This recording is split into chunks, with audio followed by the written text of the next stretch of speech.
Hey everybody, it's GobletX, and welcome back to the Duskmourn Arena Open Day 1. This is a best-of-1 sealed event. We need to get 7 wins before 3 losses if we want to make it to Day 2. That is really the goal, because Day 2 is where all the fun is. That's where you get to play competitive best-of-3 draft with potential cash prizes on the line. Unfortunately, to get there, you have to trudge your way through some sealed lottery stuff with this Play Booster sealed era. You got to spend 25,000 gold or 5,000 gems to play, and the only thing you can possibly get back is your entry fee, and only if you get a full 7-win run. So super high stakes here, and the only thing you're really going to get is access to that Day 2 event if you are lucky. So fingers crossed here, we open up a pretty strong sealed pool. Maybe we can build a really synergistic deck. We'll see how it all works out for us as we bust open these packs and see where the cards take us today.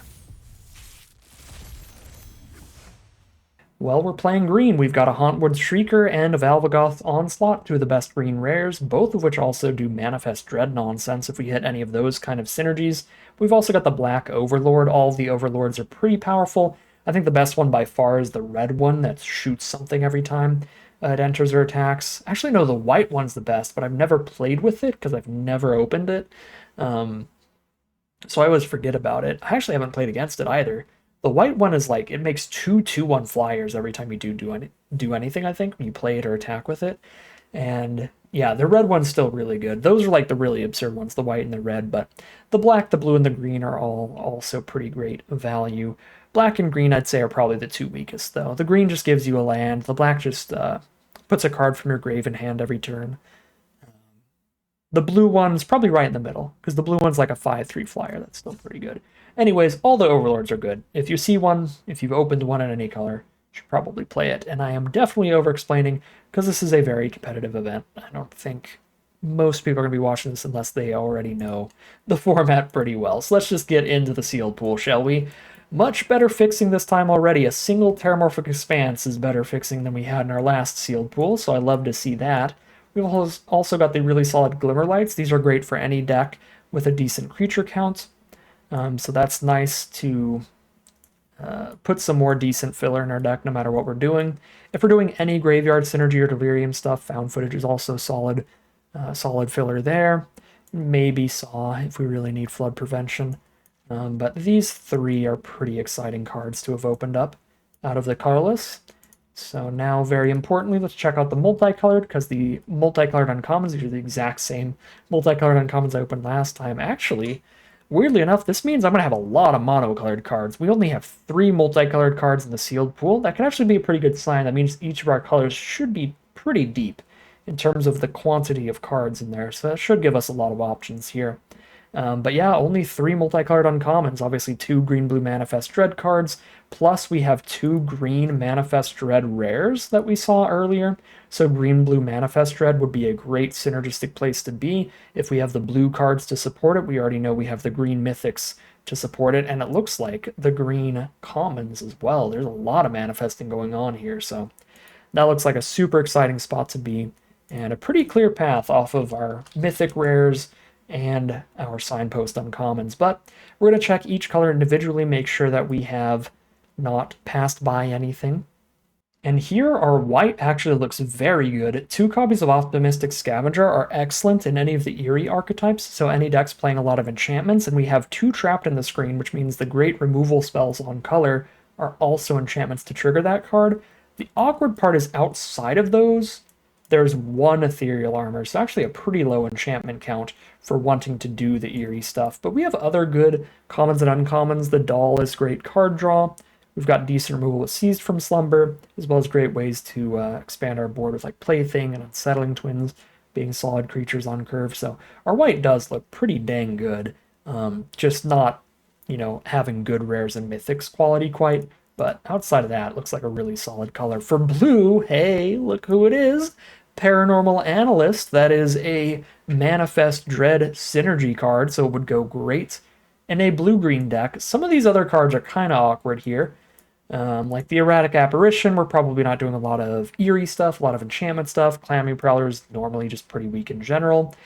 Land Cyclers are fine when you have a bunch of Manifest going on, and they're a little better in sealed than draft. You don't have to curve out as consistently. So I think this will be perfectly playable, as is the Fear of Falling, the Glimmer Burst, the Twist Realities, the Meat Locker, Analyst. Fear of Isolation isn't going to have a ton of synergies like it does in blue white or blue black, but it's still a solid, well-costed card. Then Creeping Peeper and Enter the Enigmas are not great. So we want a lot of good on-color playables from our green, and we're going to have to play some of the filler artifacts, hopefully. But we know we get 2 gold cards towards it, so yeah, the quantity of good cards here is 1, 2, 3, 4, 5, 6, 7, 8. So we'll still need to fill our deck out with a lot of other stuff, but some of these cards have really good synergy. Mainly the Analyst, but even the Twist Realities, counterspells that could hit some Manifest Dread synergy instead is pretty good synergy. And then, you know, Glimmer Burst, Meat Locker, Fear of Falling, Fear of Isolation. These are just good cards in general, so they should be fine. So I like the theoretical green-blue deck here. If we have enough fixing, we know we have Terramorphic Expanse, we know we have 1 green piece of fixing at common with the Moldering Gem, as well as threats around every corner can also fix us. So we've got decent fixing here, which means we might be able to go all 3 colors, green, blue, and black, in which case we get access to our black Overlord of the Baelmerk for another excellent bomb. The only awkward part about this is that you have to mill 4 cards every time this enters or attacks. So if it sticks around too long and you're not quite killing them, like they're really good at producing little 1/1 glimmer tokens and trumping or something, you could just die to your own Overlord triggers by self-milling. So the fact that we don't have any self-mill protection, we didn't get the Chandelier, is kind of scary for that card. But still, it's still going to be really good and worth playing if our black looks solid here. So what do we got? I mean, Murder and Nowhere to Run are great. Plenty of filler creatures that are certainly playable. It's really Overlord, Murder, and Nowhere to Run pulling us into the color. Let's Play game could be playable. We'll have enough self-mill that we will probably have Delirium a decent amount, but I really don't think we're going to be a good Cracked Skull, Given to Violence, or Grievous Wound kind of aggressive deck. Could play a Demon at the top of the curve, could play a Fanatic as a filler creature, but Slasher's also pretty bad. I mean, most of this stuff is filler. I'm excited about the Overlord, the Nowhere to Run, and the Murder. The problem with that is they're not very splashable, as 2 of the 3 of these cards require double black. And I'd rather just be green-blue at the core than green-black at the core. Like, I'd rather be green-blue splash black than green-black splash blue, because I think the main deckable blue cards are just more synergistic and a little better than these main deckable filler cards we have in black. It's still a spot to be. It's still something we'll definitely look at. But I'm not actually that pumped about it. And red just looks like a fine little aggro pile. Yeah, there's nothing super great here. There's 1 good removal spell, and then 3 situational ones with Fear of Being Hunted and Double Trial. This always kills their second best creature. This always kills their untapped creature. So they're pretty narrow. There's just not a ton of cards here, and some of them are pretty filler without good synergies, like Ticket Booth Hand that feeds in Vicious Clown.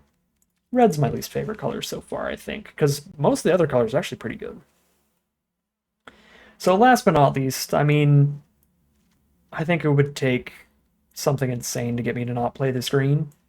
There's not a lot of playables here. We're probably going to play just every single green card, but the green cards that are here are just so powerful.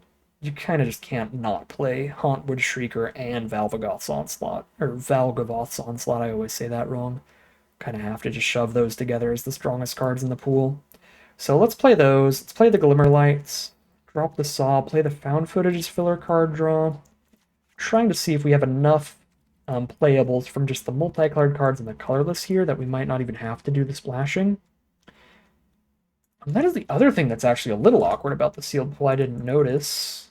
Is that we don't really have duels. We have 1 blue-white duel and 1 red-white duel. So nothing in the Sultai colors there. That's a little tragic, but it is what it is. If we can just go green-blue, then I will. And we had 7 blue playables, right? This is 34 cards already. We were going to play Analyst, Double Twist Reality, Glimmer Burst, Fear of Falling, Megalodon, and Meat Locker, and Fear of Isolation. So we have enough playables here. We get to cut 2 other cards. I am so happy to just play green-blue then. However, we might be low enough on interaction and high enough on fixing to where our best black splashes were an Overlord. I don't know why I can't drag that into the deck. Our best black splashes were like an Overlord and good removal spells, but they all cost double blacks. That was difficult. We have good removal in white. We could just splash in a single white removal spell like Trapped in the Screen if I feel too low on removal. So I'm also going to just shove... I don't know why dragging is not working. I'm also just going to shove these over here to the side as options to run here if we want to build it that way. So we actually have a tiny bit more fixing than our last sealed pools. This could be a reasonable splash.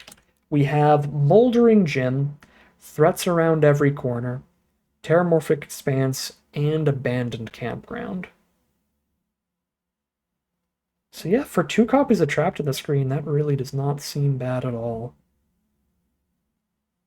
That is certainly an option. We have no green removal spells, and the only blue removal that we have is either counter spells or stun. So I actually think the white splash is where we kind of have to be to make sure we have some interaction.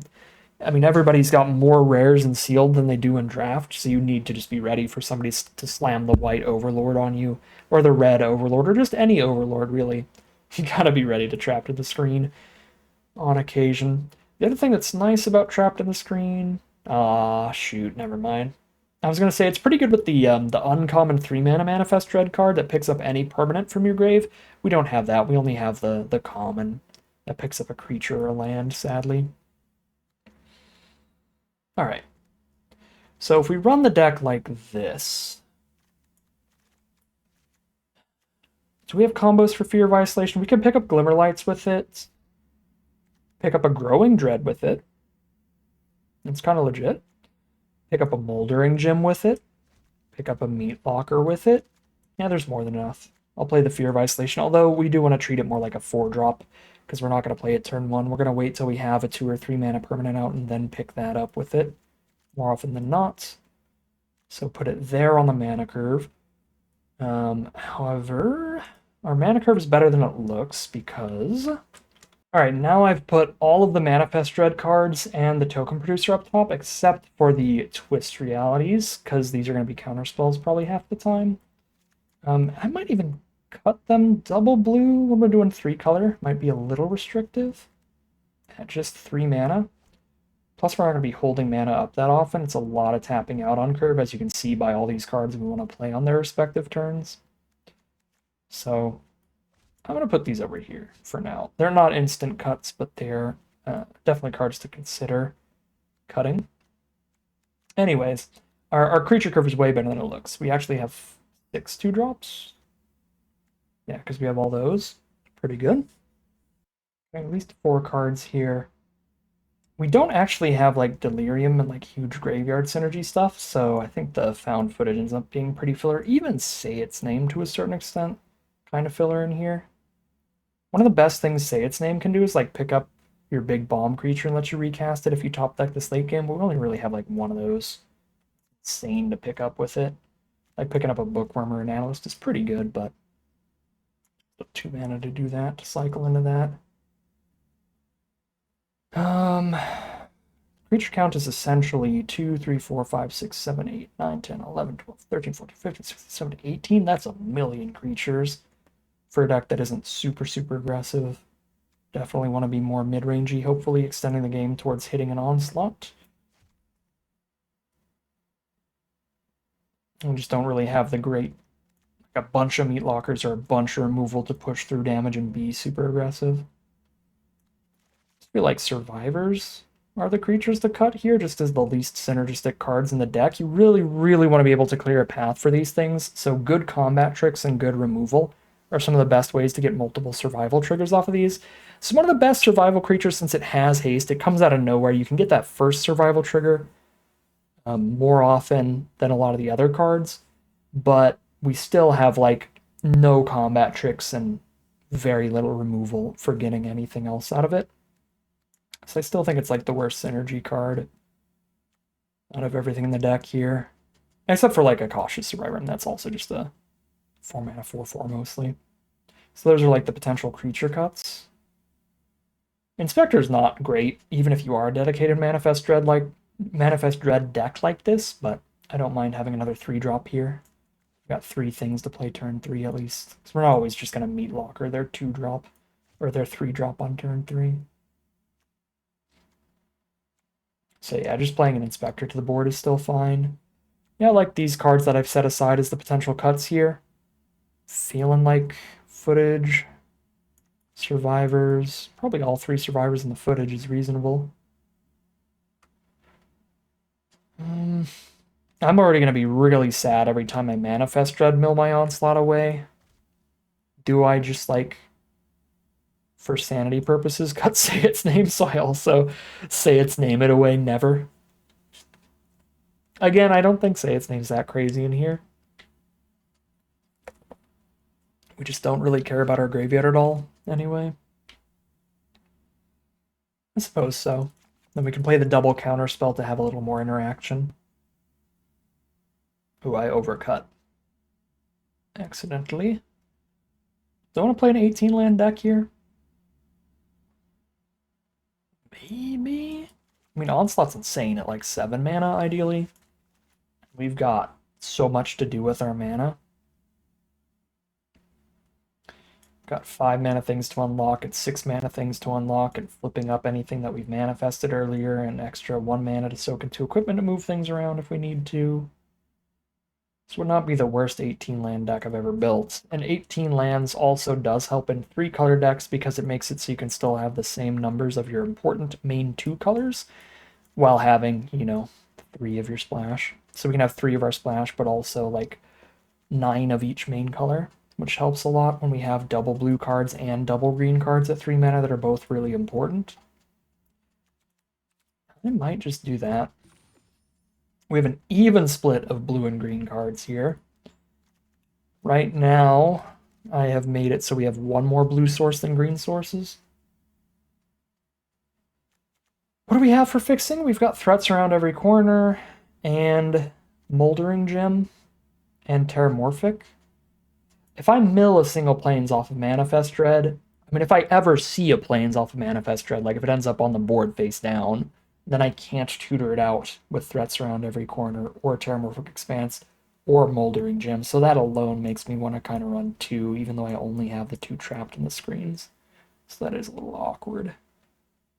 Yeah, so if I have to choose on the 8-7, I guess we 8-7 towards the green sources, because I can wait on Twist Realities and counter a later gameplay, but I cannot wait on Hauntwood Shrieker. I really want to play that turn 3, and also I need the green mana to play the Moldering Gem or the Threats Around Every Corner to get extra blue mana.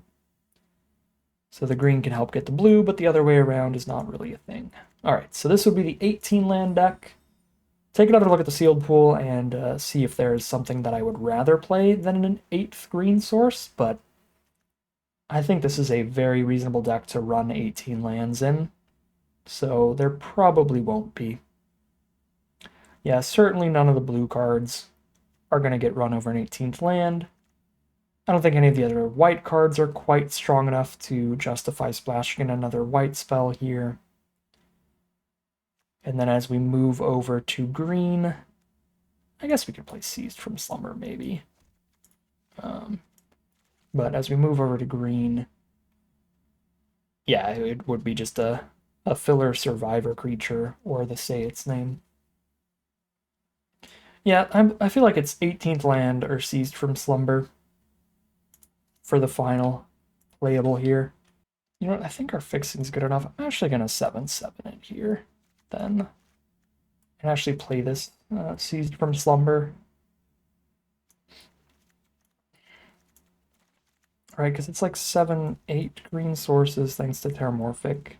Now, if we get 1 green source, then that green source, yeah, it can help get the next blue source, but it can also help hit the double green with Threats Around Every Corner or Moldering Gem. Like if I ever draw the Shrieker, it's still strong later. It's just best turn 3.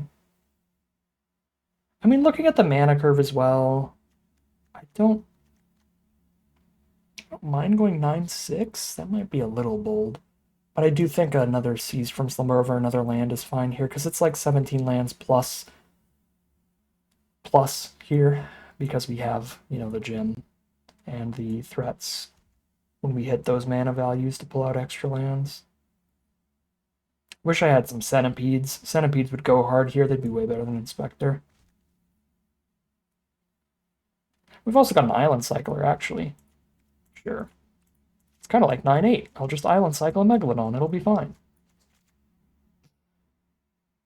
5, 6, 7, 8, 9. Yep. We will call it a deck here, but I'm actually pretty excited about this one. I think this is dramatically better than our first sealed pool and dramatically better than our first sealed deck. So fingers crossed here. At the very least, I expect we can get a better record than first time, but we'll see how it plays out as a whole as we head into the gameplay. All right, here we are on the play for game one. The mana's an issue here. We need a green source. Should we hit the green source, this hand goes pretty crazy, and if we hit any land, we can Glimmer Burst towards it. It is a risk I am willing to take. And there we go. The hand is nuts. Growing Dread into the Fear of Isolation to pick it up, to turn it into another 2-2 is nasty, and it looks like a mirror match for our first round. Oof, the Bookworm? And I guess it's going into our graveyard if I don't do that. May as well try. Awkward part here is they have an instant of their own, so they could very well end up just playing their own Growing Dread and killing this. That's a little sad. But now I even top decked a green source to just play Shrieker, so now I get to curve out like nobody's business. We get to cast the Shrieker here, and then next turn we can play Fear of Isolation, picking up Growing Dread and recasting it, just fully curving out. This is insane.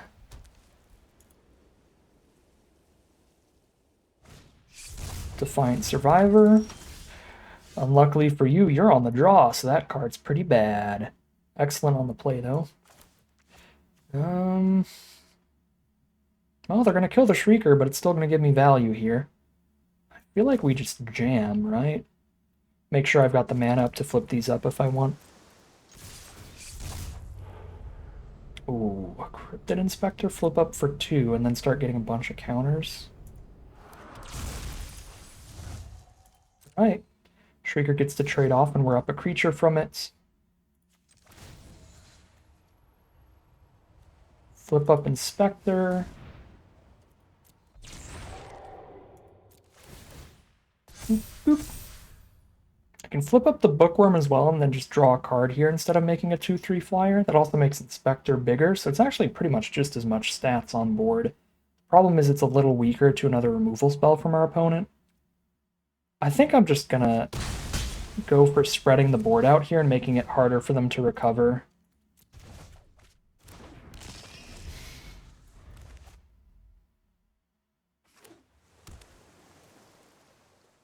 Like, unless they have a board wipe, which the only board wipe I could think of would be the destroy everything with power 3 or greater.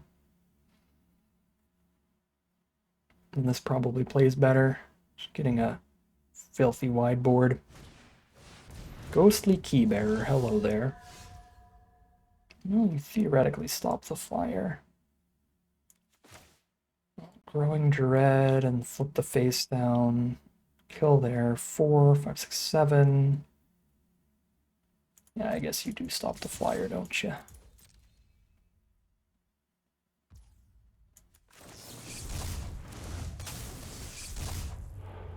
Oh my god. This deck is broken. Unbeatable. They are at 7 life, facing 4 creatures. We have all our colors. I draw an extra card, don't even have to discard.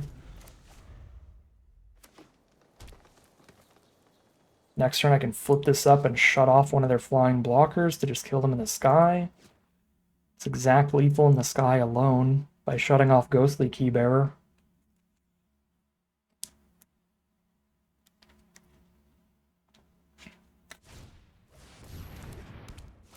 Exile the Inspector, you got it. Alright, show me that you can stop this or you're dead. No flying block, 7 in the sky.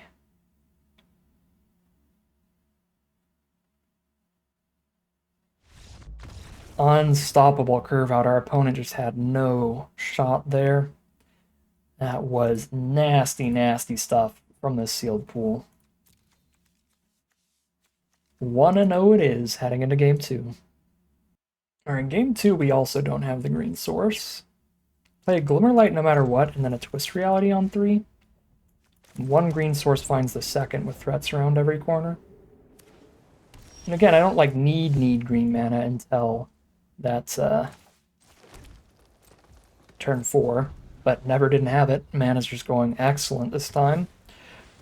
Not only is our sealed pool a lot stronger than our first one, but our mana has just been really lucky here.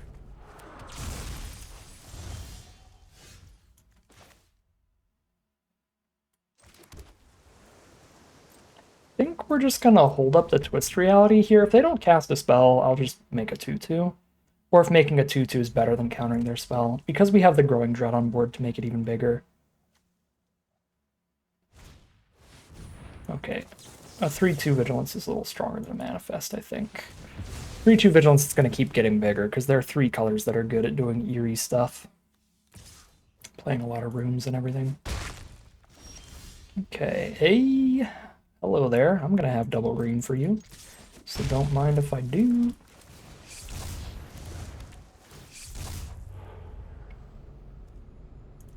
Doesn't matter.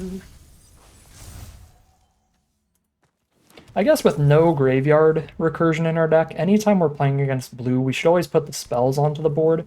So if our opponent bounces one of these cards, then we get something out of it, instead of just having another land sitting in our hand. I guess it depends on what's happening at the point in the game, right? Like, if it's early enough in the game that we need more lands, then yeah, put that onto the board, but put whatever we would rather have in hand on board, for sure. So, cast a Shrieker. I can't cast a Shrieker and attack, because I don't have triple green to be able to flip this up yet.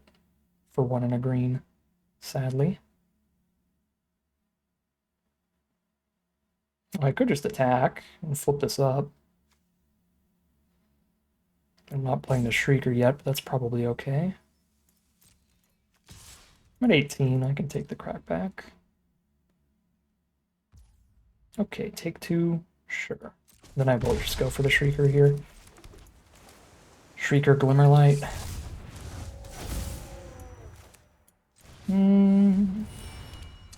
Play around Scorching Dragonfire, get this to 4 toughness.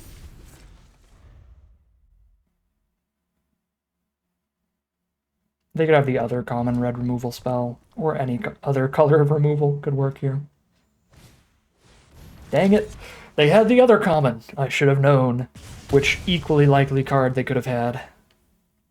Then I would have put the Glimmerlight somewhere else.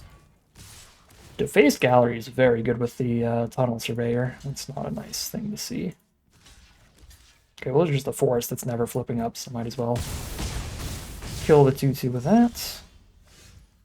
Fear of Falling is not bad at all.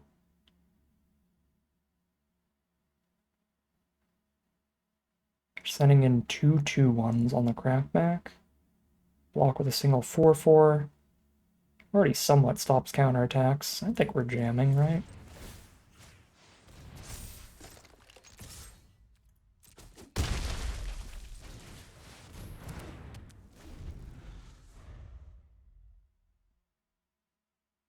Oh no, I forgot about Rotunda. They're actually 3/2s if they want. That makes it even better to attack, though, because if they're 3/2s, then holding back a 3/3 sucks.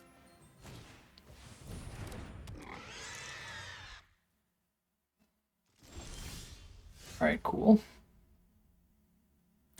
Man, do I have to sorcery speed Glimmerburst so I can hit the land to play Glimmerburst and Inspector? That's always a little tragic, isn't it? Okay, they don't have Delirium for this, so they can't kill that. That's a pretty big deal. Alright, I have to sorcery speed Glimmerburst so that I can Glimmerburst and play Inspector here.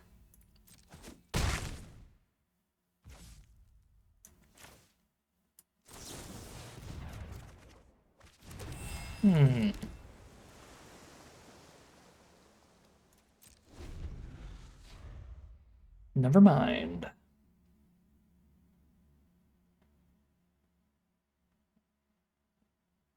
If they don't play a very good spell here, then manifesting is actually pretty appealing right now because we get the land search, and if we flip anything up, it's going to be another counter on that card from Growing Dread and a counter for the Inspector. Fear of Burning Alive is something pretty good, though. Puts me to 10, and they've got a 4/4 stat line on board. It is probably better to counter that, even with all the good Manifest Dread triggers. And they have, like, no attacks this turn. Yeah, no, and then we're just winning off of 2 Fear of Falling attacks very easily. Sure. Alright, kill the Fear of Falling or die.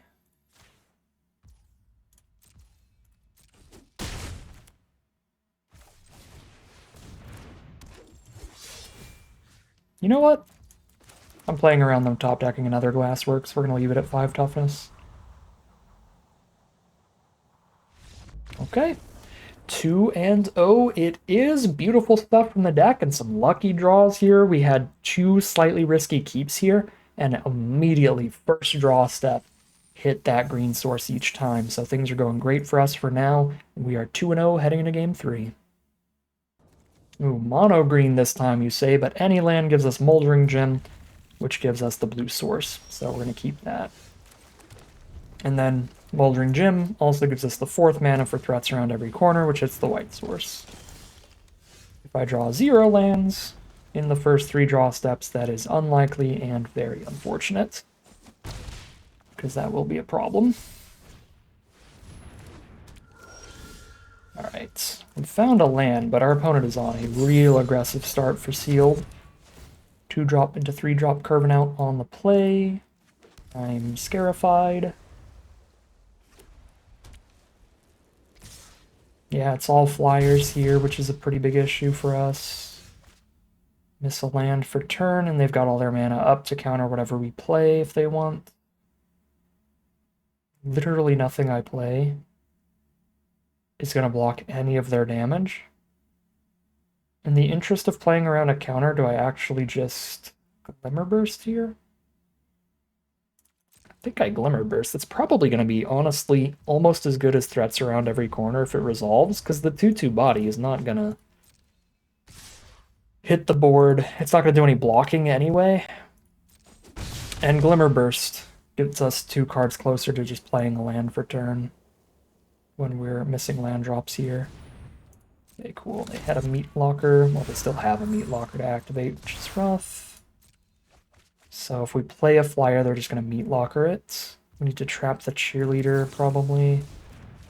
We can find the white source, so we're going to need threats for that. That's why it is good I have waited here. Okay, Fear of Isolation forces them to use Meat Locker, so I can Fear of Isolation and then Moldering Gem for the white source, instead of just threats around every corner. That way I get to double spell here and force the Meat Locker activation before we play the Fear of Falling as the better flyer. That seems legit. Probably our best bet.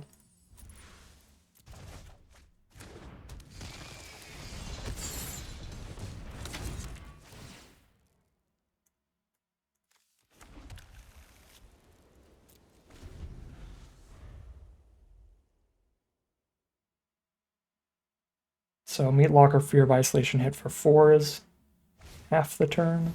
Ooh, another enchantment, and it makes their rooms cost 1 less to activate. Oh, the Mythic Room. Alright. Alright. Their pool is also pretty great.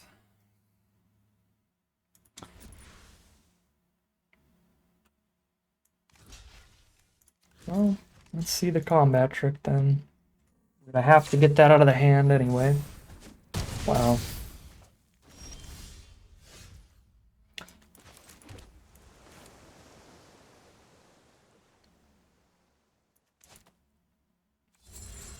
I mean, it just doesn't matter now that there's a Doll Maker's shop around. Just make their whole board 4/4s. Attack, they spit out another one, so the whole board's 5/5s. Jesus Christ. They just go land activate that. But if I trapped in the screen that, I'm taking 4 in this guy. I just die in 2 flying hits. I don't have the mana to play Fear of Falling and trap that in the screen.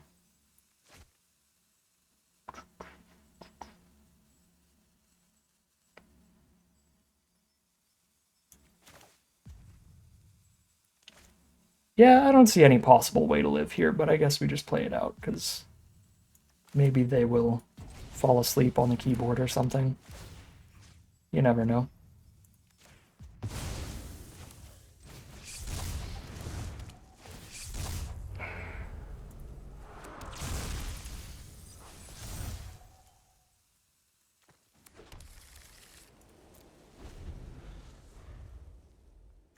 I guess I could have went to just play both of these, draw a card. That would have been reasonable too.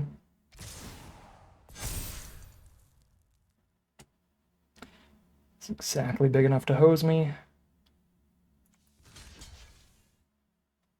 Yeah, that's 2 force trumps. Okay, no, it just really didn't matter. Bookworm Growing Dread, I still would have just been chump chump. I guess with the 1/1, I could have killed one of their creatures and chumped the other and then just mega die this turn. Alright. I think I played that out about as well as we could have. I don't know what they had on that turn where they just had 4 mana up and didn't do anything. I think it was reasonable to hold the Glimmer Burst and cast that around the counterspell, but it is possible if they didn't have the counterspell that casting the threats around every corner, getting the land, moving up the curve a little quicker, gives us enough tempo to survive another turn or two here in the end game, and see if we can't maybe find some way to turn this game around. Like maybe we get the mana quick enough by going for the threats a turn earlier that we have enough mana to play the exile removal spell on like the porcelain gallery itself and play like a Fear of Falling in the same turn, something like that to stop some of these blockers. But like then they just still have the meat locker. I don't know. It doesn't seem particularly winnable, but maybe there was a slightly different line somewhere on curve. 2-1 it is, heading into game 4. All right, here we are on the draw for game number 4. The one risk of this hand was no blue source, and there it is. So we've got our 2-drop on turn 2. If they play a scary attacker, we have the meat locker for it. And then we are chilling in the late game. Ooh. If they don't have a 3-power blocker to play this turn, that is going to be a disgusting flip. Because they literally cannot see it coming. That I just get to flip that up, attack, and manifest again. Yeah, that card plays insanely well in a Manifest Dread deck. I would highlight it right now to show you all, but the more I look at it, the more my opponent might consider that there actually is something decent face down. Another green-blue mirror here. There's the Terramorphic. Hold all the mana up. Then I'm going to have to meat locker there, Flesh Burrower, if I want to actually get my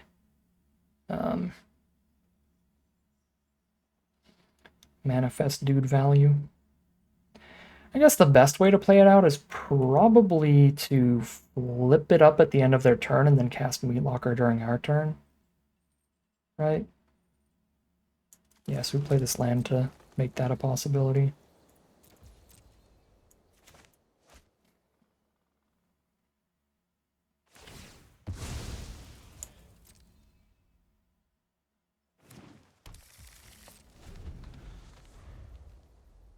But now they're probably going to have another blocker. Nope. Moldering Gym, they're just setting up their mana.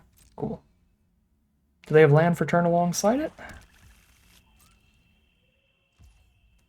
No, they don't. Alright, so they are stuck on mana. Cool.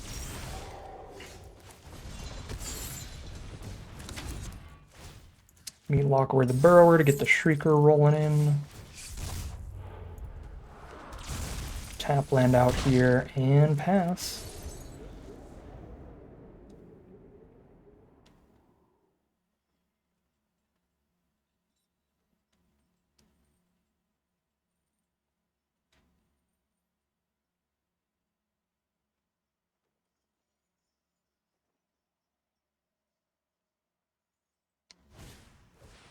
Right, 1/4 removal, but we already got another card of value out of it, so it is fine.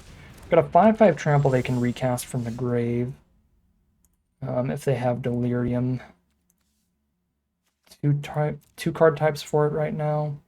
It's not quite yet. Could hold up the counterspell for that thing, but honestly, the trade into a beastie is not that bad for me.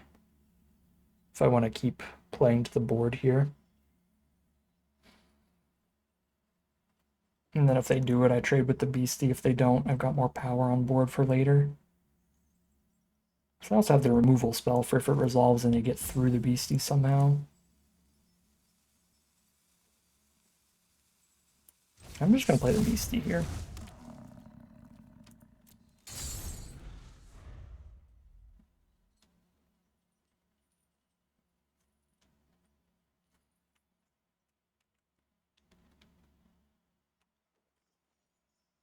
Wouldn't go as far as to say that the trade is profitable because that can eventually come back. But until they hit Delirium, the trade's profitable. I'll manifest and they'll get nothing until later. Oh, that can't be countered. That would have been embarrassing. Reading the card explains the card. It's probably good to fully read all of your opponent's revealed cards. Okay, this was an infinitely better play then. Because we see a very powerful 5-mana card in their hand, and that is the most likely play. So they are likely to be casting something that can't be countered here.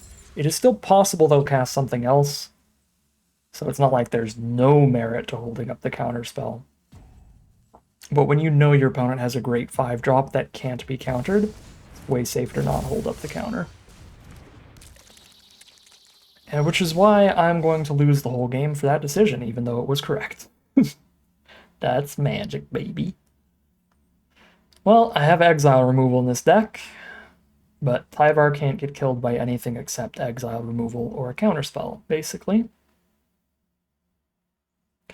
I stumbled into the right play, but I shouldn't have. I should have played around the worm pretending I could actually counter it, and then I would have ended up countering Tyvar. If I were dumber.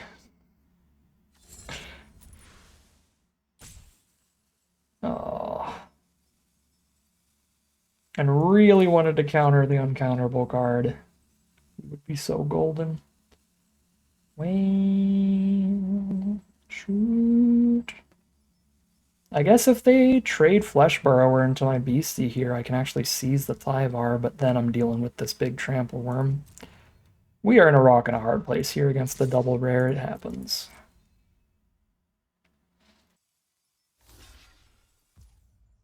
Alright.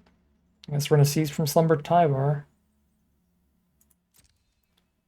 for all of my mana, and then they're just going to cast a worm and I have no blockers for it.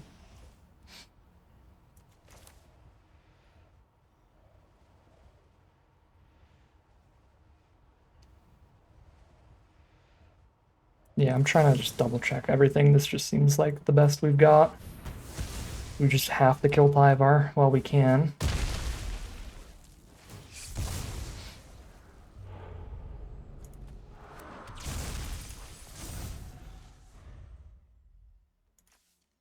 At least milling the lands here is decent. Hello, worm. Welcome to my face.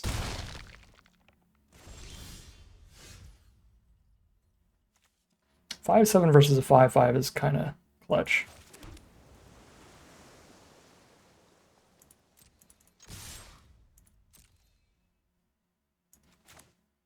Show me your removal.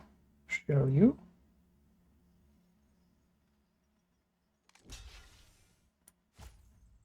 It's going to take a really long time to get the 9 mana I need to cast this and hold up the counter, so I'm just going to cast it without the counter.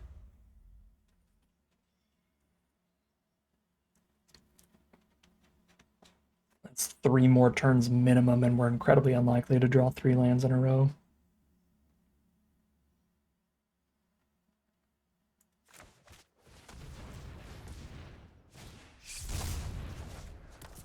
That's pretty good. Also known as pretty bad for me. Doesn't quite kill the Megalodon, But to make up for that, they're manifesting and expanding their board, getting more power out there, winning the race a little harder, which is really bad. The Death Touch Trample combo with the Worm is also gross. Wow, yeah, this is actually really terrible for me. Because even if I do trade like a Megalodon into the Worm, I get trampled over for 4 at the time.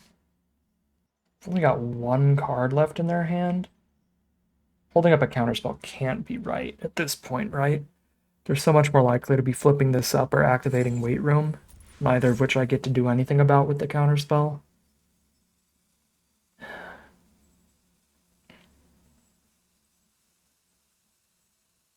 Yeah, I think I have to just play the best Worm blocker then and play Beastie.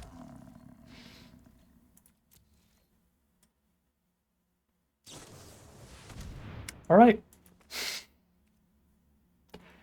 Should have held the counter. I guess we knew they were missing land drops, so we can know they have 1 spell in their hand. But it could have just been like another creature there that they couldn't afford to play yet, in which case they just use Weight Room and get around it.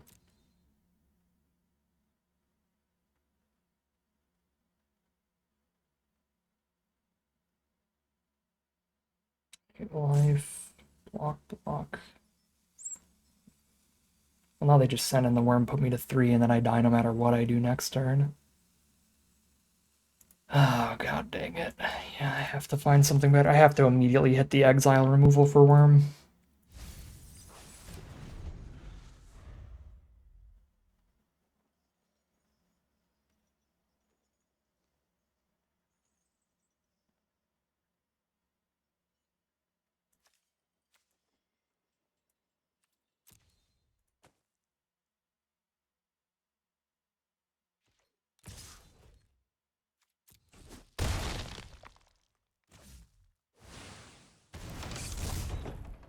Well, they didn't cast a spell here, technically. They did it during our turn. Bookworm flip. It's a 5/6 bookworm. Yeah, you got me. Death Touch Trample is a heck of a drug. I have to be able to block all 3 of these and block the worm with 5 creatures, which there is no universe in which that happens. Draw 3, discard 1. I'd only have 2 mana up if I hit the exile removal. Alright, well, that was about as disappointing as things can get there.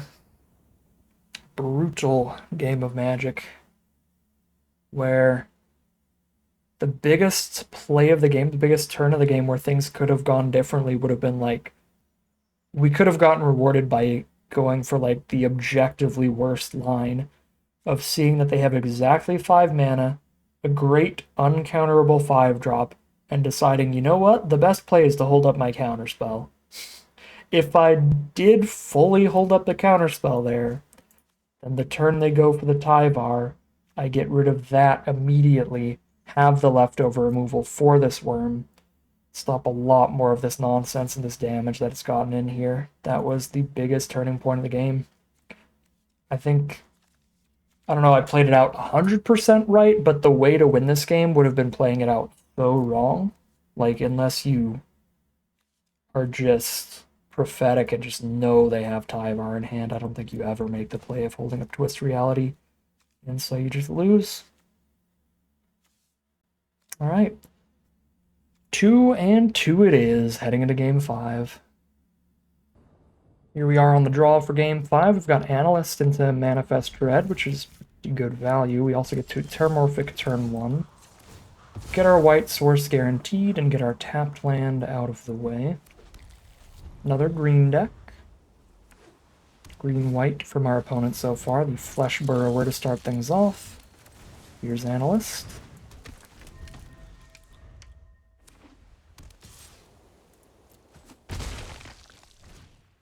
Omnivorous Flytrap immediately. Luckily, that doesn't do much until they have Delirium, but once they have Delirium, it's pretty terrifying. pick up anything this mills, right? Put a card you put into your graveyard, into your hand. So it doesn't have to be a permanent. So I can pick up the Seized from Slumber and just blow up the fly trap. Feels like the line.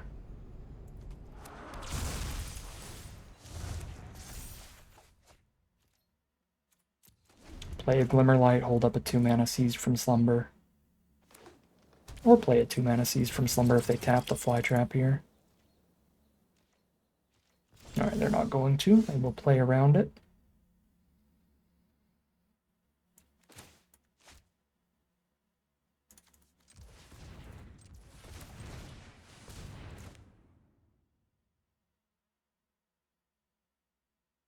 More than enough lands to just not play this tap land for a while, so that I can afford to hold up 2-mana Seized from Slumber, and then afford to play Beastie next turn.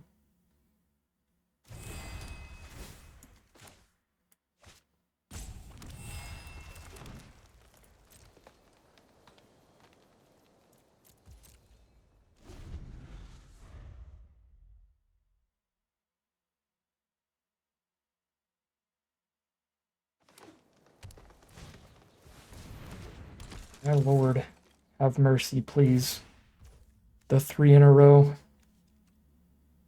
Well, I get to kill this role model before it gets its survival triggers and starts putting counters on everybody else then. Probably the play. I'm gonna have to find something to kill the fly trap later. Head Shredder's also an issue, isn't it? Whenever it attacks, mill 2 cards, so it's gonna fuel the delirium for the fly trap. That is a nightmare dream trio. Guess if I kill the Shredder, the role model only gets 1 survival trigger, but then it gets the flying counter and I can't block it.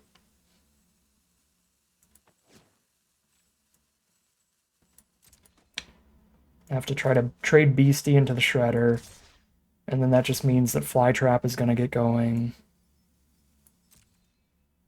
Yeah, this is rough, for sure.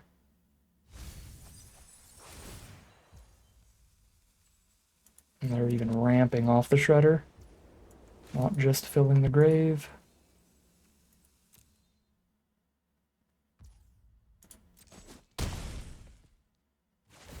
Okay.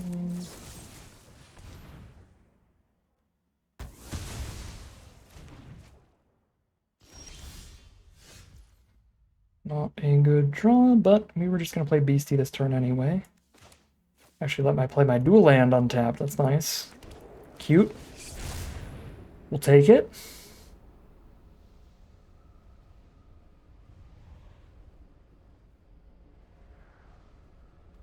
The value of taking 7 to the face.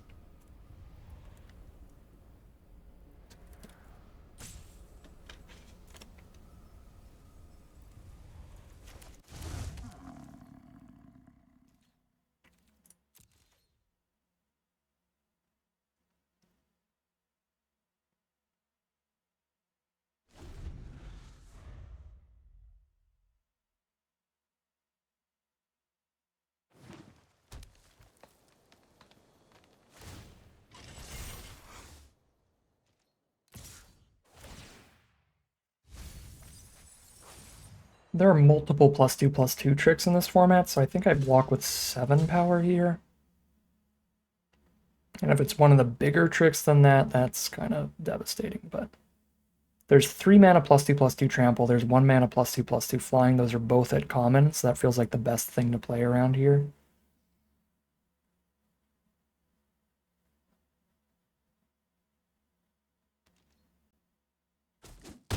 Cool.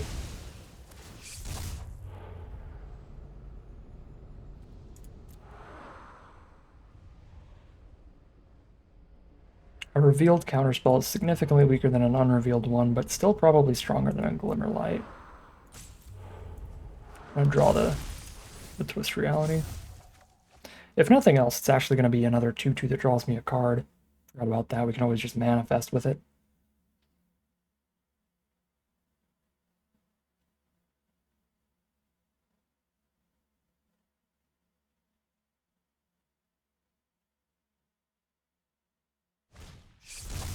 There's their own Beastie. There's my land. dear. Am I just gonna main phase this Twist Reality so I can cast anything I draw into? They have one card left in their hand to try to counter here. Still feels kind of wrong to just main phase this thing.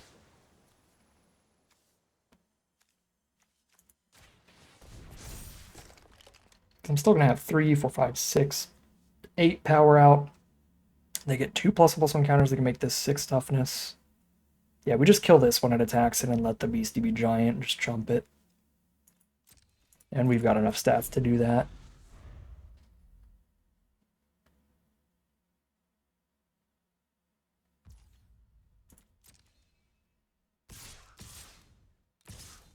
Ooh, they can give the Flytrap Death Touch. So just go 3/3/1/1 there, I guess. Oh, they buff it? Okay, 3/3/2/2. Super fine.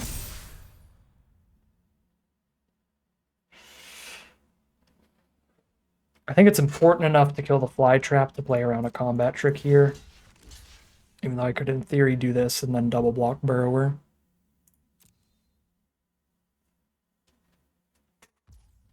Oh, I forgot to chump Beastie. That's probably not good.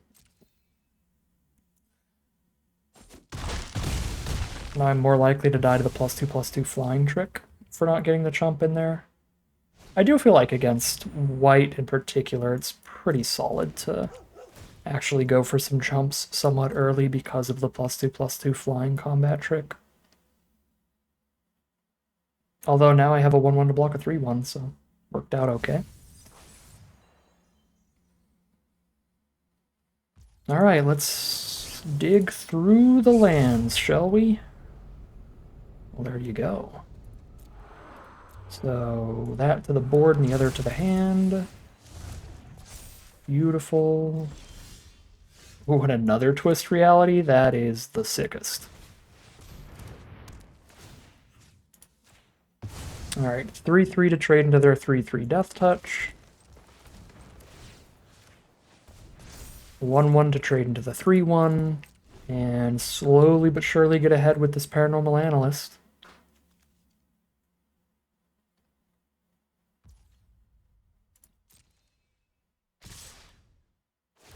Starting to feel a little stable here. Let's see. I've got the counterspell for whatever they try to do to this. And it's nothing.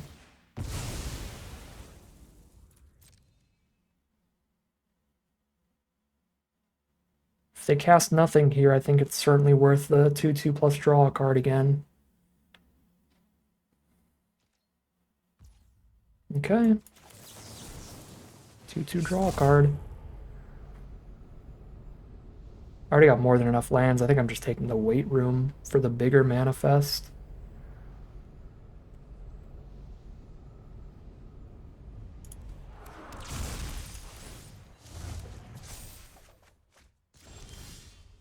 It's the Inspector. That is bigger the earlier I play it. 1, 2, 3, 4, 5, 6, 7, 8. I don't have the mana to play it and then the weight room. I still think it's better to play weight room first, even though I'm missing 1+1/+1 counter. This is just a bigger creature and draws me a card. Oh my god. And it draws me Growing Dread. Analyst MVP.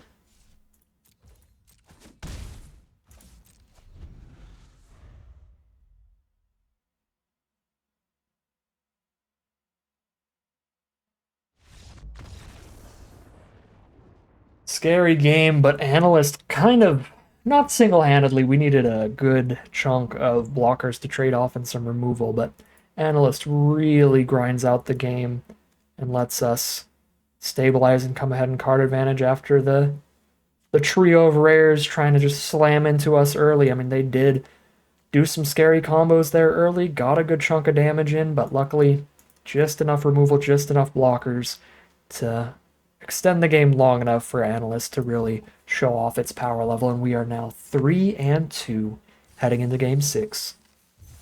We have a Valgavoth's Onslaught in here. It's been 7 games, and I completely forgot. There's no green source in this hand. And we're on the play, not on the draw. If I draw any land, I have Twist Reality and Glimmerlight. And if I draw a green source, I have an Onslaught. But I need double green for Shrieker. This can't be a reasonable keep, can it? Glimmerlight Reality.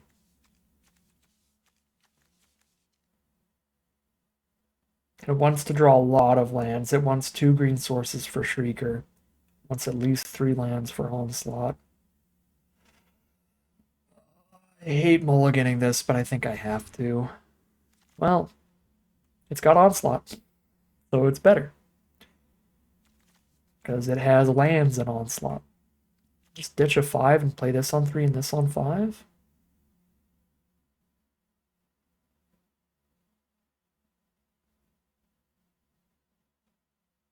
You know? I think I do, because, like, if I just draw exclusively lands after the 4-land opener, that means I'm making it to 7 for a 7-mana Onslaught instead. Which is also good.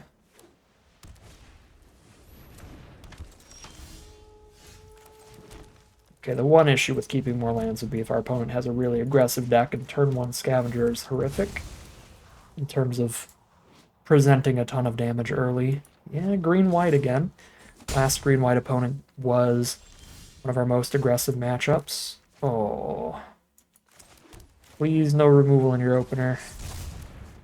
Because Shrieker plus Bookworm is awesome, but you've got 3 mana up here to maybe blow up the Shrieker.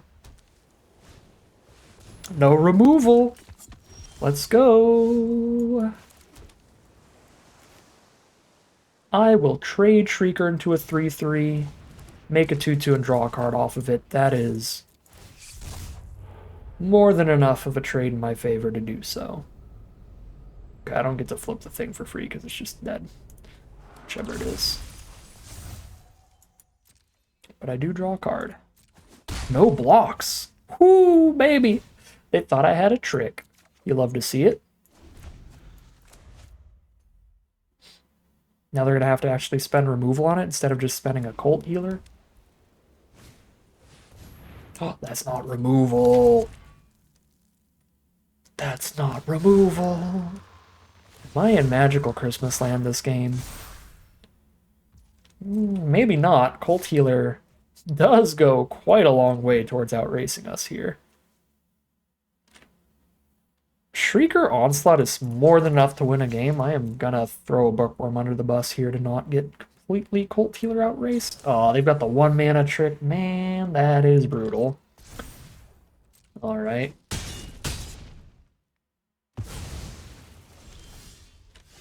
That is super filtered. Where were you? I wouldn't have had to mana up for you anyway. It's okay. Twist Reality, it's not your fault. I can Twist Reality and flip something up here for 5. Again, holding on Onslaught for 7, because at 7 mana it's almost completely unbeatable. Our Manifest hits have been tragic.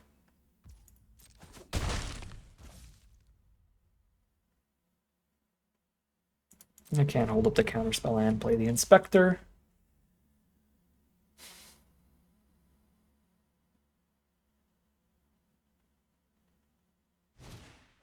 Enduring Vitality. All their creatures are mana ramp and fixing.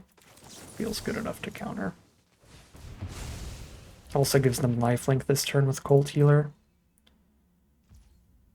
Cool. Okay, I don't have anything I want to pick up for Fear of Isolation.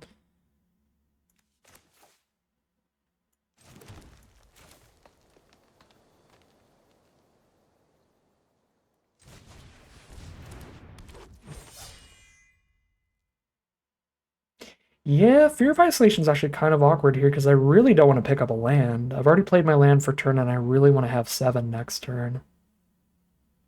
So I would be just picking up an I'd be spending 5 mana for a 2/3 flyer. When if the Inspector's on board when I play the Onslaught, it's going to get a bunch of counters next turn. I think I just save it and we're just passing.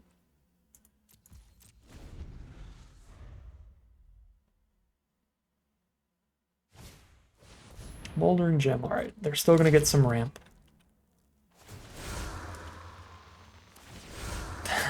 Cult Healer. Ooh boy, that Colt healer.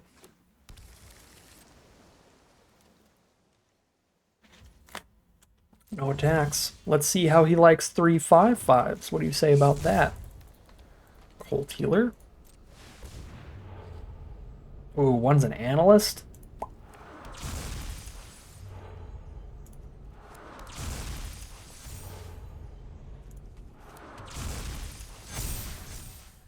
Well, we got a hit on that, which is pretty good. I got a 5/6 vigilance. Gross. They have to double block. I just killed a Colt healer here.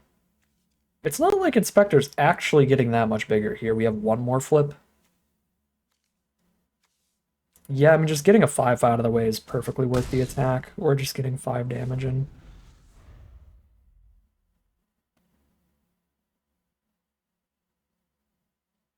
Right. There's Inquisitive Glimmer. They need specifically the rare that blows up everything with 3 or more power to really get there, I think. Although that 6/6 Colt healer certainly helps.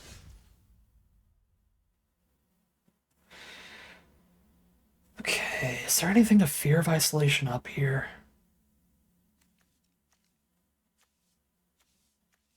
Not really, none of these are that impactful.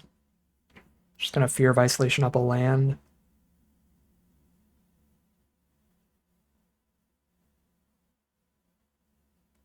If I think it's better to grind it out than try to get a bunch of damage in here, I can flip this up, pick up the threats around every corner, and start doing Manifest Dread Analyst combo. They have 2 good blocks. Okay, so they get to eat a 5/5, have a 5/5 trade into a 3/4. Trump 1. I need to eat the Shrieker 2. I feel like this is just all attack. This is just Flunge, right? That makes Inspector a 6/7 before I even flip anything. Gives me another chance to flip another card up. Post-combat, I have Fear of Isolation for any shenanigans. This just feels like Flunge. My god, that's a good one.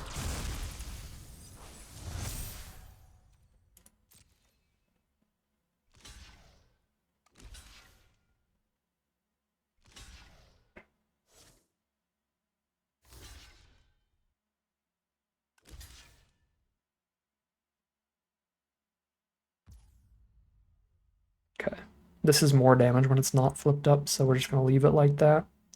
This is 5 to flip, so I'm going to flip it up right now for the discount.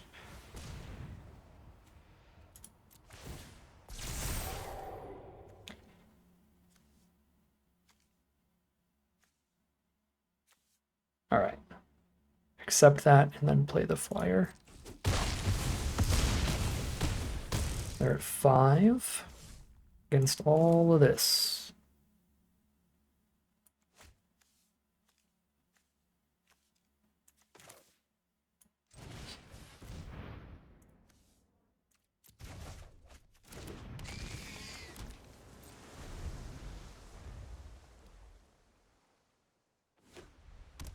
Oh, maybe I should have flipped this up pre-combat. I totally forgot that was a manifest off of the attack, so I would have hit with the beastie and put the other card in my hand. The other card was Twist Reality? Yeah, that would have been pretty good. Might have been a big miss, actually. Okay, that's the 5 blockers that they need. It's the Gazebo activation to pick up 2 permanents from Grave to play even more blockers.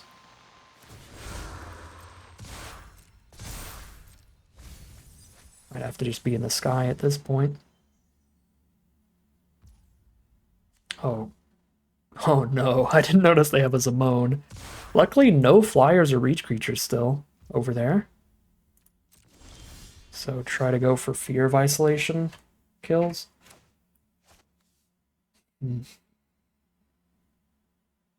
They double block Cryptid Inspector here. Well, if they double block this, everybody else is getting in well. So they have to go eat this, chomp, double block there. Kill 1, 2, 3 of their blockers.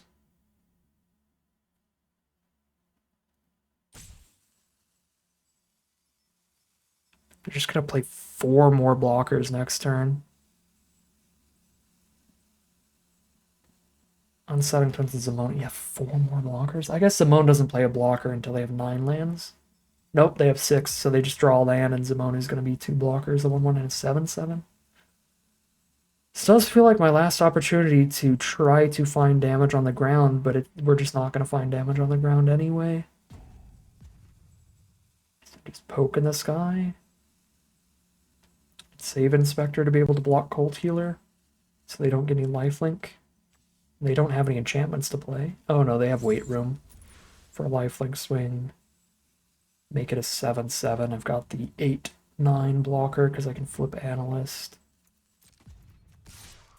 Ooh. This is certainly closer than I would like it to be. I think the not flipping up the Analyst there to pick up the Twist Reality was definitely a miss.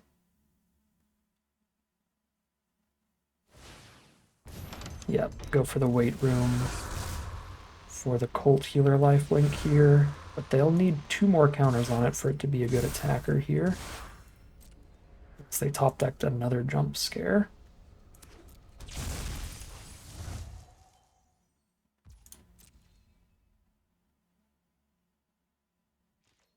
Okay, no attacks still. Hello there.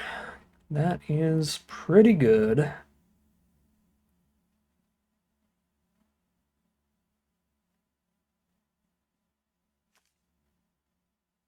There's no 1 mana card I could draw that would kill them here.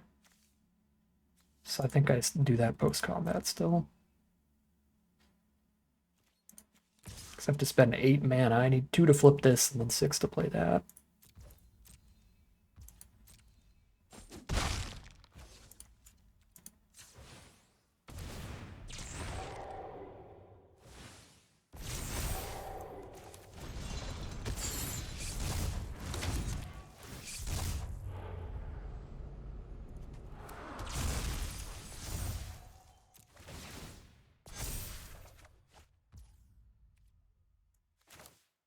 Black, I'm not gonna hold the extra card to play around removal. Or not removal, discard.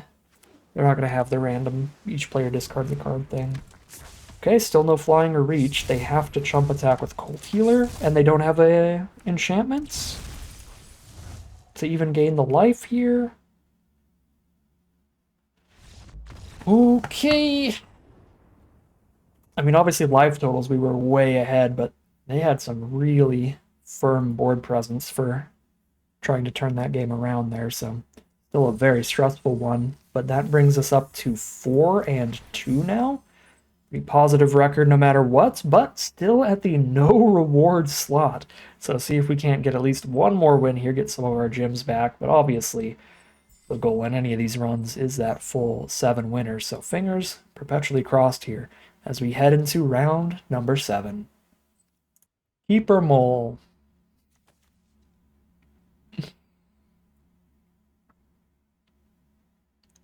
This is one of those hands you post to Twitter and you're like, Keeper Mole. Then everybody argues about it. Is Onslaught strong enough to keep a hand with no action? Doing literally nothing till turn 5. On the draw? No. Maybe on the play. I can't imagine we can keep this on the draw. Them curving out on us first, potentially. Alright, this is much more safe, at the very least. I don't want to say much better.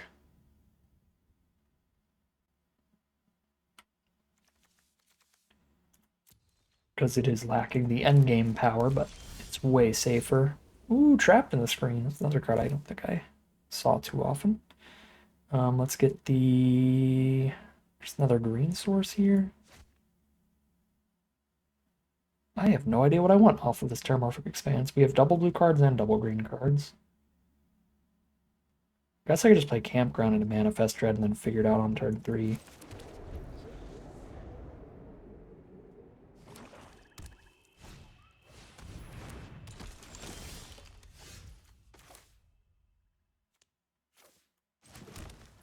kind of like the Growing Dread here to try to surprise kill Cheerleader.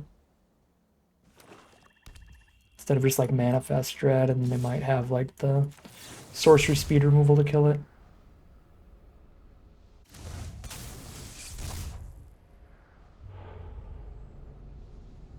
It doesn't matter, right? Because we're just trading off instantly.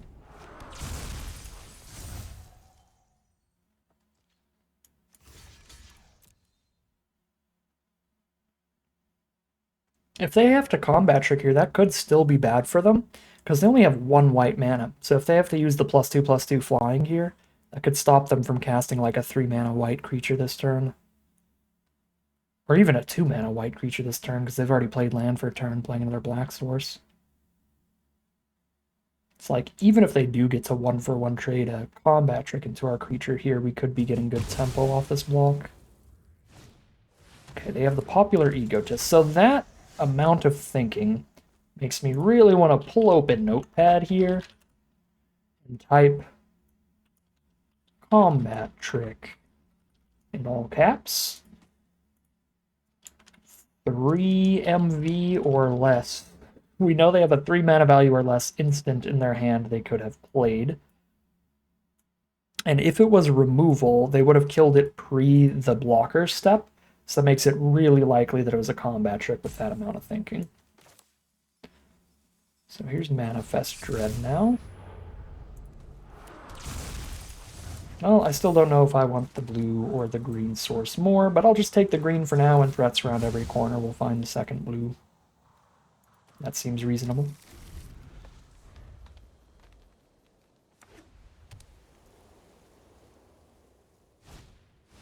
Hospital room. Put counters on the Egotist. I am happy to have it trapped in the screen then, to exile that thing. So they can't Surgical Suite it back. Yep, since we missed the land drop, let's exile that and save Cease from Slumber for something that's too big to get resurrected with Surgical Suite. If I hit the land drop, there would certainly be an argument for still just playing threats around every corner, and I think I would do that, because just ramping into the Onslaught is such a big deal here.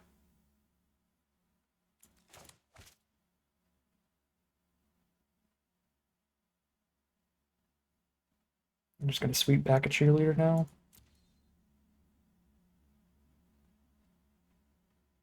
We might have a lot of removal in hand.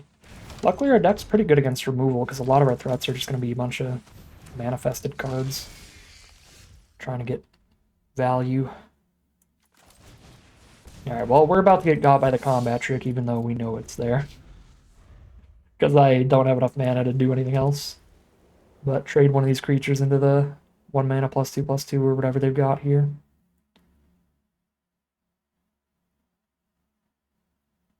Well, actually, I suppose with an active hospital room, we've got issues.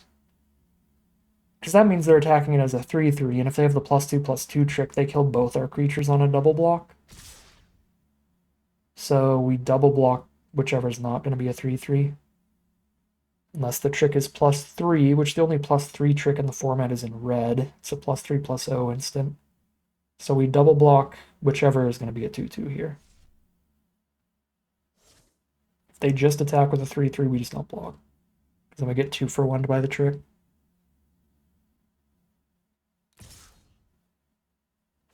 Alright, you got me.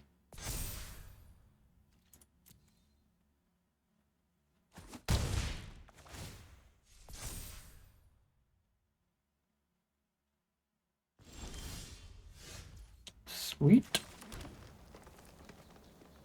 Take 4 in the sky, take 5 in the sky, take 6 in the sky. Stacks up fast enough to skip threats around every corner here and just seize this.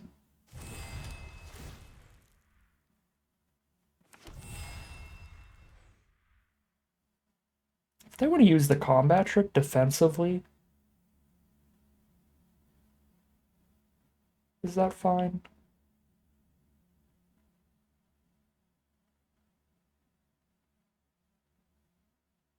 Probably. They use it to kill Cryptid Inspector, and then I can double block Fear of Surveillance with a 2/2 and a 1/1 if they attack with it as a 3/3. Yeah, it's actually pretty fine if they use this defensively. Still going to only attack with Inspector, so I have enough toughness to play around +2/+2 on blocks. On Fear of Surveillance, because now I can put 5 against the potential 5/5.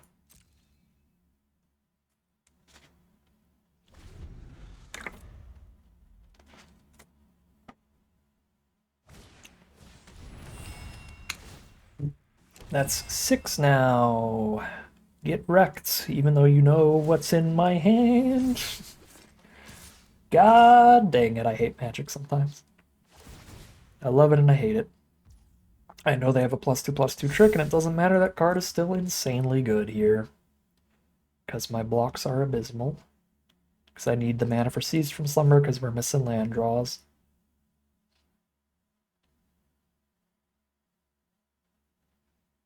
Yes, we are at the chumping point, are we not?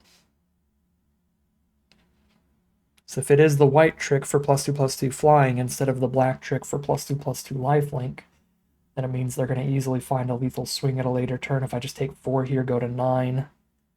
If they ever have a 7-power creature, they just boop, flying, you're dead. I just need to extend this game and get to the onslaught. So I need to make sure that doesn't randomly jump over it.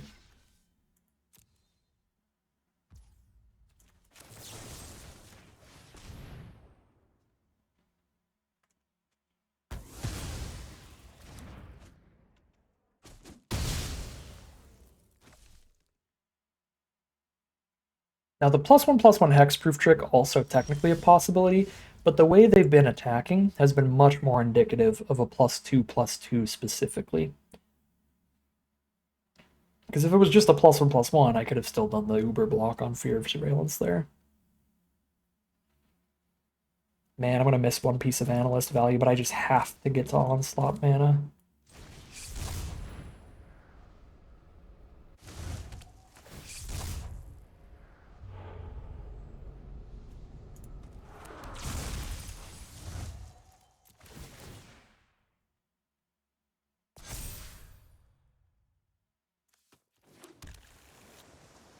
To draw some lands naturally, hopefully, but I'm fairly confident we're going to have to 5-mana this at this rate.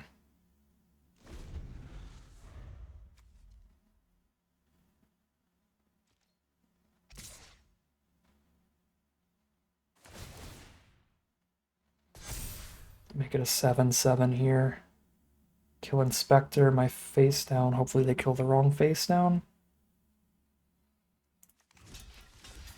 They could have double combat trick or removal spell plus combat trick by now as possibilities as well.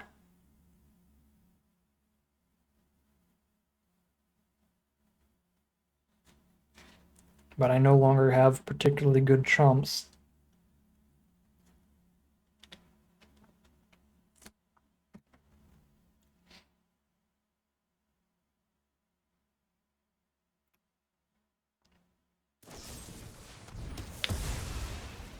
Yep, so they have removal and a combat trick. Removal works there, but now it's out of the way.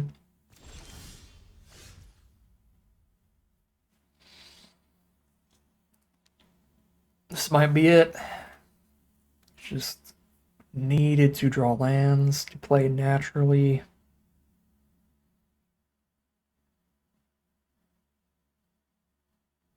Two 4/4s, huh? A removal spell's out of the way. If they don't have another instant speed removal spell, the +2/+2 trick makes the Surveillance an 8/8, which kills both our 4/4s. But then it's their 2 cards versus our 2 cards from there. We get 2 lands for doing this. The saddest part about all of this is that I might be able to hold off on Onslaught for another turn if I had triple blue here. There's a shot I could have done that off Terramorphic earlier.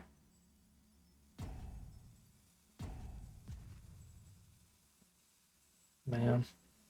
Yeah, without triple blue, the fact that I can only do one of these 2 things, I have to just Onslaught for 2 4/4s. Alright.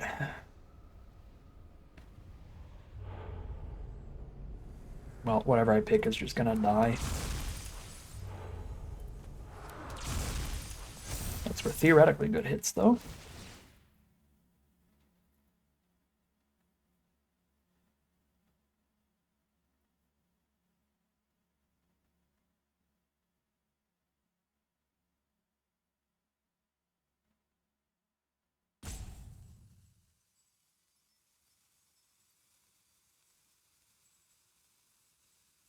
I might have picked the wrong land off of a Threats of Every Corner trigger as well. Because I don't remember if I had the information that I had a Hauntwood Shrieker on board or not. When I had the Shrieker, triple green was theoretically going to be decent. But if I didn't know about, like, specifically Shrieker, I probably should have grabbed another blue. So I have triple blue. Well, I guess I would have had one more of either color either way. Triple blue or triple green, one of my colors is going to be lacking.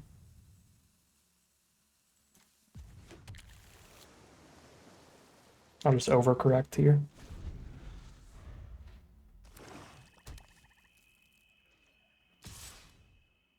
Yeah. It feels like they drew another instant speed removal spell, but the other line is to chump block with 4/4s at this point. Because I can't attack through this card anyway. I think we have to hope it is the +2/+2 trick, and this is the 2-for-2 trade. Because if it is another instant speed removal spell, we're never winning this game. We're getting to a point where you have to start chumping with 4/4s because they don't do any attacks. The only one of these that flips up just gets blown up by that instant speed removal spell anyway.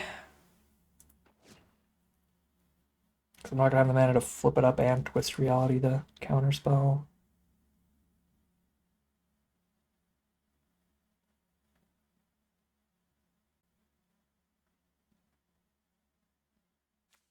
So yeah, I mean, it would be chump with Glimmerlight and try to maybe flip a Fear of Falling later. I have to Analyst, hold up Twist Reality for the turn.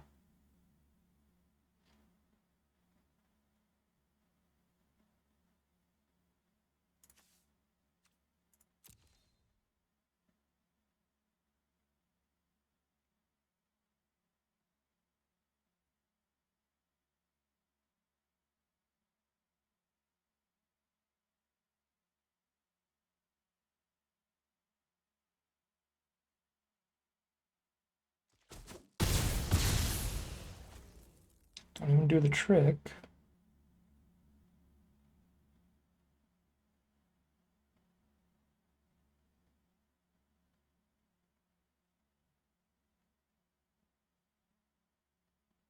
What might that be the most next level mind game of the whole day? They never had a trick. No, they're just saving it to win this fight now. Which is why this counter spell is going to be the nuts. Well, actually not really. Man. I still think I'm going to have to do it. Oh, wait. They've got a Glimmerlight, so I'd have to double block here, and then they kill that. They don't kill this. Yeah, I have to double block and counter the trick. Which is sad, because it means I'm not getting a 2/2 and drawing a card here. So we're in a losing top deck war. We're in a top deck war where they're 3 cards ahead. Well, 2 cards ahead. They have to cast the trick here and let me counter it. Oh no, the hospital room. God dang it. Even without the trick, the hospital room just crushes me here. The 7th power. Oof.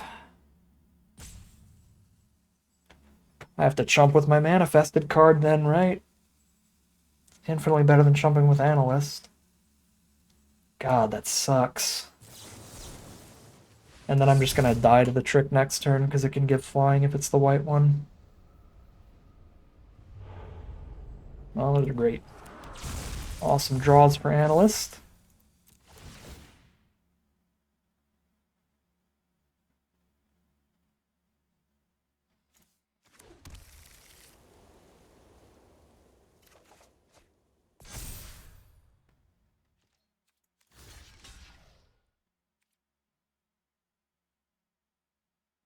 If I don't chump here, I'm dead to the flying trick next turn, if that is what they have. Chump with the 2. Excuse me, chump with the 2/2.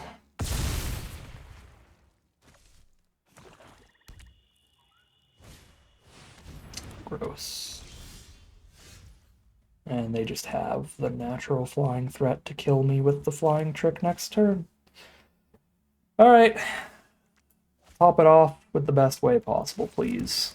Just play the +2/+2 flying trick pre-combat. And end the game.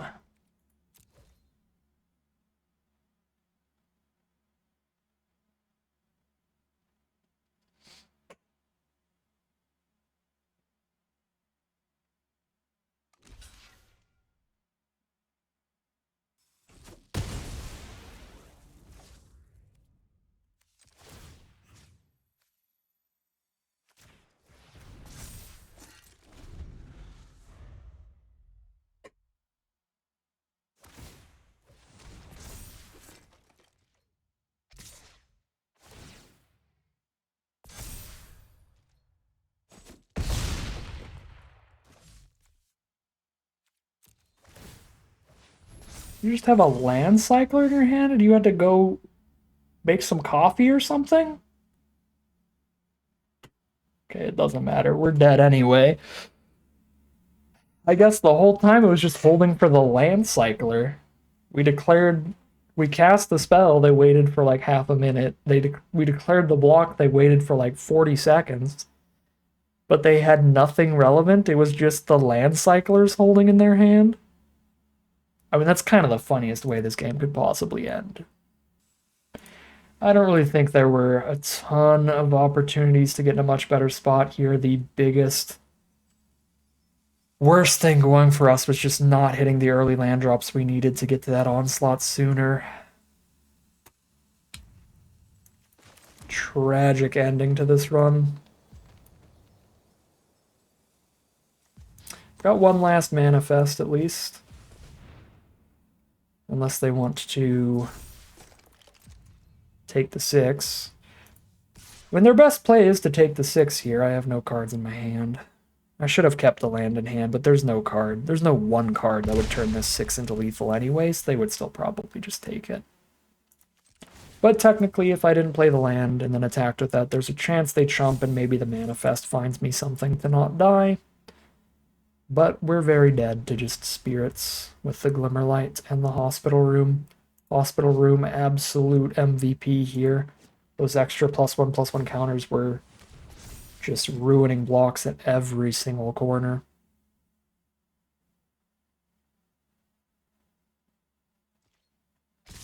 Yeah. Tragic ending here. Just really missed our early land drops. And 4 and 3 it is.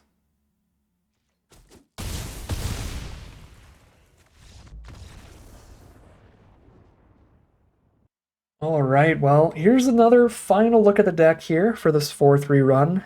Pretty disappointed in that. I mean, a 4-3 is a much better run than we got the first time around, and actually a pretty solid run for a competitive event like an Arena Open, but that is right on the borderline where you get 0 prize out, so that sucks. And also, I think it's lower than this deck would do on average. I think this deck is quite strong for a sealed deck. At least it's way better than our first one. Maybe my metrics are skewed because our first deck was just like really bad, and this is more just on the average end. But I think this deck looks really potentially powerful and better than a 4-3 on average. So pretty disappointed to see how it played out here. Just hit some scary matchups, had some missed lands at some pretty inopportune moments, like in that last game there. And that's all it takes. Drag us down from the potential day 2 run here. So tragic ending to the second try at the Arena Open, but we've still got at least one more attempt, one more round in the chamber here. I've got a little more time tonight. So that is going to end today's video, but it will not end the Arena Open runs. We're going to do one final attempt, maybe get in on the third try. But that is going to end today's video. As always, I'd like to thank my patrons and YouTube members for their support, as well as you for watching the video. If you enjoyed watching it and you're interested in seeing some more, you can always like, comment, and subscribe to tell the YouTube algorithm to send you some more in your recommended feed. If you'd like to catch me live, you can check out the Twitch channel in the link in the description below. If you'd like to support the channel directly, you can check out the Patreon link in the description below. But other than that, as always, thank you very much for watching, and I'll see you again soon for some more Magic Arena.